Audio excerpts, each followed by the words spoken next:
никогда не болел раком до меня. Ни один мой знакомый, никакие подруги. Я вообще не слышала ни от кого из своих знакомых об этом заболевании. Поэтому, когда мне был поставлен диагноз рак, для меня был что рак, что смерть. Это синонимы были для меня. Поэтому, когда мне позвонил специалист УЗИ и сказал, что они получили все-таки результаты биопсии, и это рак молочной железы, 3-й, 4-й стадии с метастазами, агрессивно растущей форме, конечно, это для меня был большой шок. На тот момент, помимо всего прочего, я находилась на 20-й неделе беременности. Мы ожидали нашего 4-го совместного ребенка, 6-го в общем нашей семье. И, конечно, это был большой шок. Единственный вопрос, который я задавала на тот момент, это сколько мне осталось жить. Собственно, я и задала этот вопрос по телефону доктору. На что он мне ответил: я не знаю, но на вашем месте я бы поторопился. Это шок, безусловно, это очень страшно. И вот так началась моя история. В день, когда мы узнали с мужем, что у меня рак, мой муж мне сказал: Полина, отнесись к этому как к своему очередному проекту. Ты же умеешь делать проекты.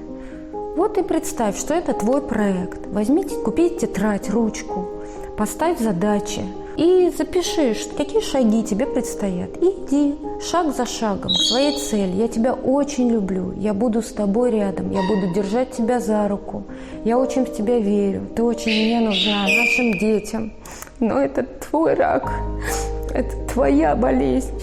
И только ты можешь найти ответы. Только ты можешь вылечить сама себя. Рассчитывай на нас, на твою семью. Но это твоя ситуация. И только ты виновата. Только ты к ней пришла, к этой ситуации. От этих слов моего мужа мне стало очень одиноко и страшно. Я должна пройти этот путь самостоятельно. Мне было страшно настолько, что я, как сегодня помню тот день, мы путешествовали, тогда были на Мальте, мы остановились в отеле на очень высокой скале. И там был этот обрыв, и я помню, как я вышла на улицу, я взяла сигарету, вот с таким пузом. Я могла сделать этот шаг, раз, и все. И нет этой мучительной смерти. Не нужно проходить тяжелое лечение. Меня почему-то ужасно пугало то, что я буду лысая. На тот момент ради ребенка и уже существующих наших детей я принимаю решение жить ради них.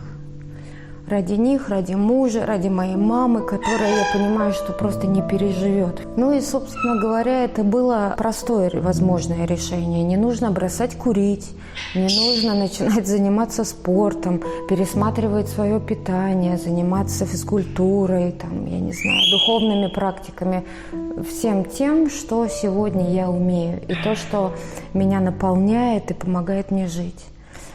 Как бы то ни было, я благодарна нашему младшему ребенку, нашей дочке за то, что я сегодня жива, и сегодня я начала новую жизнь, и хочу поделиться теми знаниями, которые я вынесла из этого пути.